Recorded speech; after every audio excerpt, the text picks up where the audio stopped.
Diaspora FM, le journal.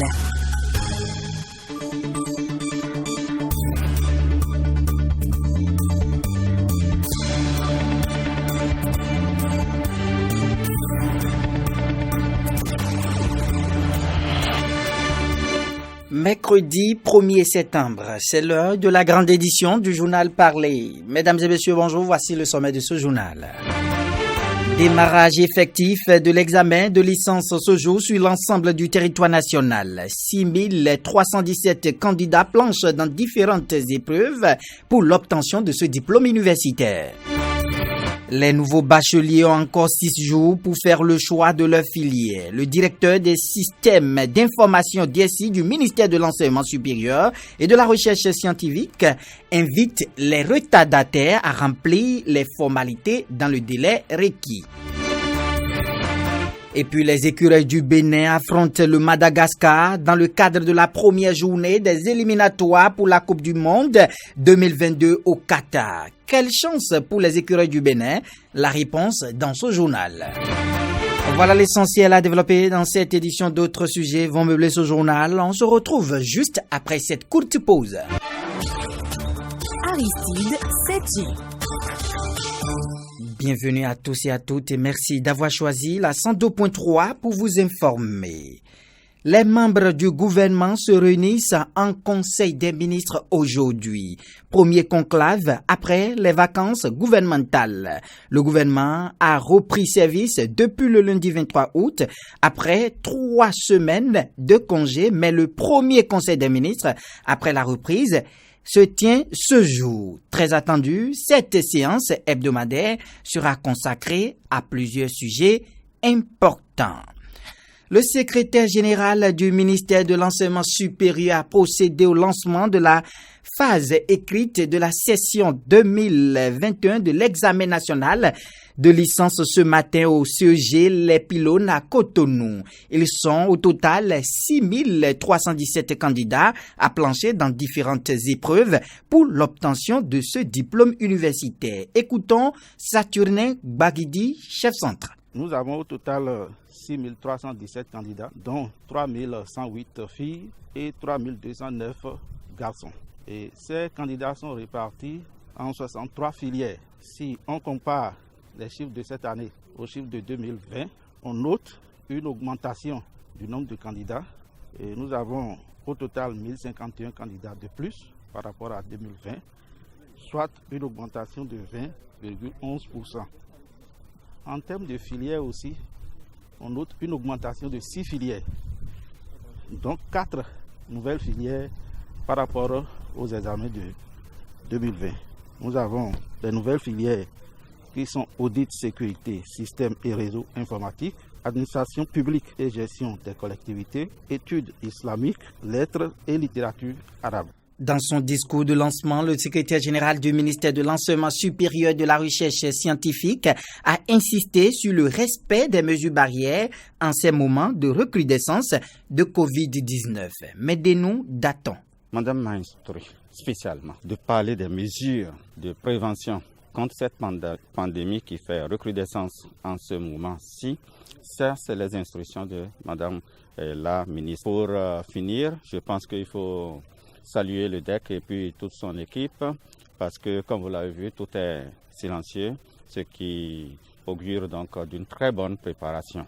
On reste toujours au ministère de l'Enseignement supérieur de la Recherche scientifique à 6 jours de la fermeture de la plateforme de sélection des nouveaux bacheliers.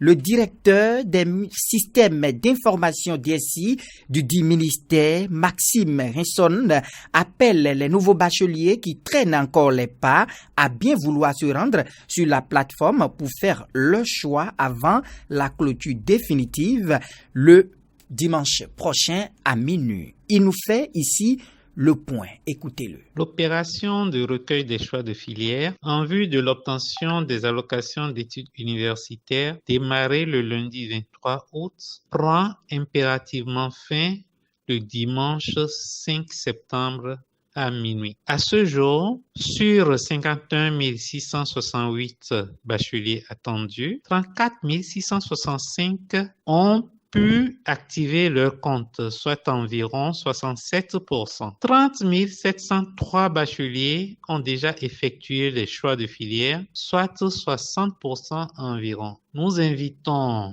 les bacheliers qui restent, qui pour des raisons n'ont pas pu effectuer les choix jusqu'à présent, de bien vouloir se rendre sur la plateforme afin d'effectuer leur choix de filière, qui prend fin impérativement le dimanche 9 septembre 2021 à minuit. Le gouvernement du Bénin prend déjà des dispositions pour que les enseignants entament la rentrée 2021-2022 dans les bonnes conditions, notamment au niveau du secondaire. Dans le cadre de la rentrée scolaire prévue pour le 20 septembre, il a entrepris de satisfaire les enseignants qui concernent leurs primes.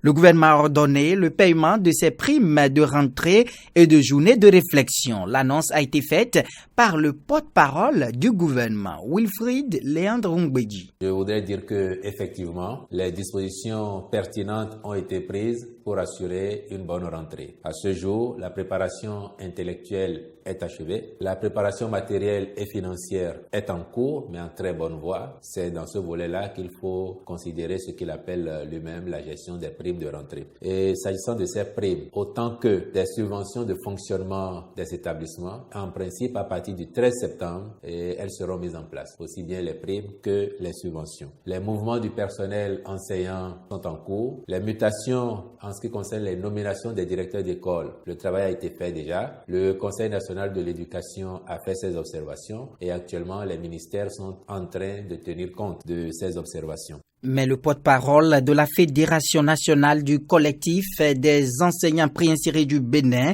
reçu ce matin sur l'émission Convainc-moi de Eden Télévision, constate que les aspirants sont exclus de ces différentes mesures prises par le gouvernement. Ferdinand Misséoun implore la clémence des autorités. Écoutons-le. Quand on parle de journée de réflexion, moi je pense que c'est une journée au cours de laquelle il y a ce qu'on appelle des échanges pédagogiques. Et on convoque cette journée-là sans les enseignants abusivement appelés, arbitrairement appelés aspirants, qui représentent plus de 80% du corps enseignant. Est-ce qu'on peut vouloir d'une chose et de son contraire en même temps? On voudrait que cette journée serve aux enseignants et la masse est mise de côté, tout juste pour ne pas payer les primes de rentrée. Alors que c'est cette catégorie-là qui a le plus besoin de cette prime-là, parce qu'elle est oubliée juste après, abandonnée à son sort, juste après 9 mois. Donc ça fait partie de l'un des problèmes qu'on a actuellement. L'autre problème, c'est en partie évoqué, c'est la question des 12 mois sur 12. On est payé 9 mois. Pendant les vacances, nous sommes laissés, nous sommes abandonnés à notre sort. Et à la reprise, il n'y a aucune mesure d'accompagnement. Aucune mesure d'accompagnement. Et il faut faire avec les histoires de déploiement, redéploiement et de signature de contrat. Il faut faire pratiquement 2 mois, 3 mois avant de toucher au premier salaire. On n'a jamais eu le salaire automatiquement le mois qui suit. Et ce n'est pas bien. Nous sommes aussi des pères de famille. À présent, la page environnement. Les résultats de la cartographie des risques d'inondation dans les bassins des fleuves du Niger, de l'Ouémé et du Mono étaient au cœur d'un atelier hier. Cette rencontre vise à mettre en place des systèmes et mécanismes efficaces pour une meilleure gestion des inondations en République du Bénin. Clémence Tonoukoua. La cartographie des risques d'inondation dans les bassins du Niger, de l'Ouémé et du Mono se veut un instrument moderne de gestion des inondations. Le présent atelier marque la détermination du gouvernement à mettre en place des systèmes et mécanismes efficaces pour une meilleure gestion des inondations au Bénin. Oru Baro Mora, directeur de cabinet du ministre de l'Intérieur et de la Sécurité publique. Sur la base du rapport d'évaluation des besoins post catastrophe des inondations de 2019, nous avons, en tant que président de la plateforme nationale de réduction des risques de catastrophe, demandé et obtenu l'appui du PNUD pour élaborer la cartographie des risques d'inondation dans les bassins du Niger, du Mono et de l'Ouémé, en vue de doter prioritairement les communes de Malanville, Karemama, Zayanado, Agégué, Grand Popo et Atimi d'instruments de management territorial préventif et moderne pour la gestion des inondations. Au terme des travaux, les outils et données remis au ministère de l'Intérieur et de la Sécurité publique ont été mis à la disposition de l'Agence nationale de protection civile ANPC et des communes concernées. Ils vont permettre d'évaluer en temps réel le risque humain lié aux inondations. Ouourou Baro Moura. Ces livrables viennent améliorer le système d'alerte précoce dans la mesure où ils permettront à l'ANPC et aux communes concernées de connaître à l'avance et très rapidement non seulement les localités inondées mais aussi et surtout les impacts socio-économiques enregistrés à différentes hauteurs d'eau. L'utilisation de l'application cartographique web présente également un intérêt important économique du fait qu'elle permet d'évaluer à distance et en temps réel les risques et impacts des inondations et d'éviter les dépenses liées aux missions d'évaluation sur le terrain. Cette application permet enfin d'améliorer la compréhension des risques village par village, de cibler les populations vulnérables concernées et de mieux organiser et synchroniser les actions des systèmes d'alerte communautaires et technologiques dans le but de renforcer la résilience des populations. Le programme des Nations Unies pour le développement PNUD a apporté son appui technique et financier à la réalisation des présents travaux de cartographie d'inondation. Merci à vous Clémence Tournoucoin. Faisons un tour à l'Ambacadère d'Abomey-Calavi pour voir les efforts consentis en matière d'assainissement des lieux. Anomori Agua. Le marché s'anime à l'intérieur de l'Ambacadère ici avant. L'insalubrité règne, il y a trop de désordre, surtout les nuits, on ne sait pas d'où ils sortent, ils viennent verser leurs ordures un peu partout ici. On a trop souffert pour ce qui est côté l'hygiène. Cet agent du ministère du Tourisme décrit ainsi l'aspect que présentait l'embarcadère d'Abomey-Calavi. Un environnement désormais sain, sans odeur nauséabonde, ni d'écailles de poissons, grâce à l'érection d'une séparation en tôle pour empêcher les vendeuses de poissons de polluer l'embarcadère. Éric Kiki, secrétaire général de l'Association des acteurs du tourisme de la commune de Soava. Nous balayons chaque samedi en accord avec les bonnes dames qui vendent des poissons. Nous avons cotisé avec nos propres sous pour acheter certaines poubelles. Donc nous avions travaillé, nous avions obtenu quelques poubelles de la mairie de Soava aussi, qui nous a doté de 4 poubelles. Si ces lieux sont constamment maintenus propres, c'est aussi grâce à l'implication d'autres acteurs locaux tels que la mairie de Soava et certaines ONG qui les accompagnent en matériel d'assainissement. Éric Kiki, secrétaire général de l'Association des acteurs du tourisme de la commune de Soava. Que les autorités viennent voir ce qu'on est en train de faire pour rendre l'image du Bénin sur le plan international et celui des Gambiers sur le plan international. Parce que si l'embarcadère déjà n'est pas propre, je crois que les gens n'auront pas envie d'aller visiter Gambier. Parce que aller à Gambier, ça passe pas toujours l'embarcadère. Depuis 2019, l'association des acteurs du tourisme de la commune de Soava rencontre d'énormes difficultés financières. À cela s'ajoutent des problèmes d'insécurité dus à l'absence d'éclairage du site. Les nouvelles africaines et internationales. Une émission télévisée censée dénoncer le viol et mettant en scène un ancien violeur a soulevé hier une vague d'indignation en Côte d'Ivoire. L'animateur a été suspendu par la direction de la nouvelle chaîne ivoirienne. Les organisations de défense des droits des femmes appellent à une manifestation à Abidjan. Dans son rapport, le tout dernier d'ailleurs, la division des droits de l'homme de la mission multidimensionnelle des Nations Unies au Mali, MINUSMA, établit que 527 civils ont été tués, blessés ou enlevés pendant le deuxième trimestre de 2021 contre 421 au cours du trimestre précédent. Ces violences sont imputables aux groupes djihadistes qui poursuivent leur progression vers le sud, mais aussi à des milices communautaires et à l'armée. Environ 380 000 personnes ont été affectées par de fortes inondations au Soudan du Sud, où des crues de rivières ont forcé des milliers de familles à quitter leur foyer, a indiqué hier l'Agence des Nations Unies pour les affaires humanitaires. Près des 3/4 des personnes touchées se trouvent dans 2 États, a indiqué l'OCHA dans une note d'information provenant que d'autres fortes pluies et inondations sont attendues dans les mois à venir. Au Tchad, les opposants au Conseil militaire de transition ont décidé de faire front commun dans une nouvelle organisation, Déclaration des organisations tchadiennes pour une transition inclusive. Le groupe de réflexion et d'action du 1er juin et la coalition Wakit Tama se sont engagés ensemble aujourd'hui contre la version actuelle du projet de dialogue national inclusif qu'ils estiment non représentatif de la société tchadienne.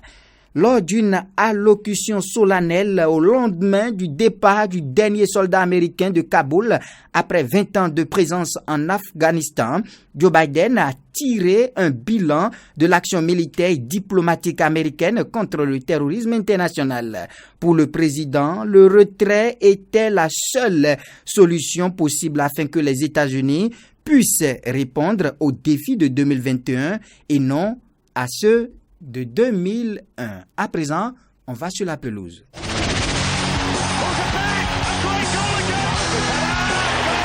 Tout le sport. Coupe du monde Qatar 2022, les écureuils affrontent demain les Baréas de Madagascar. Une rencontre comptant pour les éliminatoires de ce mondial. Les chances du Bénin dans ce match avec Frédéric Espoir Oumambou. Pour ce match, les écureuils partent diminuer à cause des blessures de Olivier Verdon, Jodel Dossou et Cécile d'Almeida. Mais également, il faut noter l'absence de Bourou Samadou et de Marcelin Coupeau, déclarés positifs au test Covid. Les 3 premiers ont été remplacés par des joueurs locaux, notamment Ibrahim Ogunlola, Roland Béakou et Olympe Ganti, qui ont effectué le déplacement. Descendus à Antananarivo hier mardi, les joueurs et les membres du staff technique sont établis au Novotel Hôtel de la capitale malgache. Une séance de reconnaissance de terrain est prévue pour ce jour. Pour rappel, le Bénin évolue dans la poule J en compagnie du Madagascar, de la République démocratique du Congo et de la Tanzanie.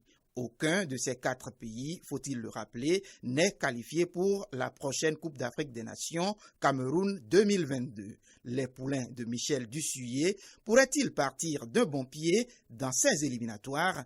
Pour le savoir, rendez-vous demain, jeudi à 17h, heure de Cotonou.